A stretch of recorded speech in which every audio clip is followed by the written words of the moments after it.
রোডে আছি, এখানে দেখেন কি ভয়াবহ অবস্থা, আমরা কিছু করতে পারছি না।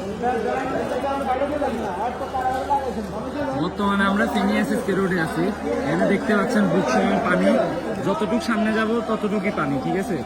পশুরাম ফুলগাজীর অবস্থা জানি না, পশুরামের দিকে খুবই আত্মীয় স্বজন অনেকে আছে, আটকা পড়েছে, কোনো খবরই আমরা তাদের পাচ্ছি না, ঠিক আছে।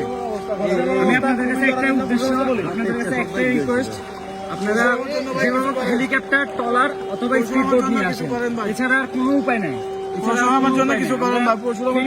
তিনি শহরের বর্তমান অবস্থা এটা, ঠিক আছে। যতটুকু সামনে যাবেন ততটুকু পানি, মাথা সমান পর্যন্ত পানি। কিছু কিছু জায়গায় তিনি শহরে কিছু কিছু জায়গায় দোতলার উপরে পানি উঠে গেছে। এর থেকে আমরা বলার কিছু নাই, আমরা মুখের ভাষা হারিয়ে ফেলেছি। সেনাবাহিনী, নৌবাহিনী, কোনো বাহিনী কোনো কাজ করতেছে না ভাই, কেউ যাচ্ছে না। বাকিটা আপনারা শুনতে পাচ্ছেন, ঠিক আছে। সেনাবাহিনী, নৌবাহিনী কোনো কাজই করতেছে না। আপনারা যেভাবে যেখান থেকে পারেন হেলিকপ্টার, ট্রলার অথবা স্পিড বোট নিয়ে আসেন, আপনাদের কাছে উকুল আবেদন রইল। সেনাবাহিনী কয়েকটা বোট নিচে নষ্ট।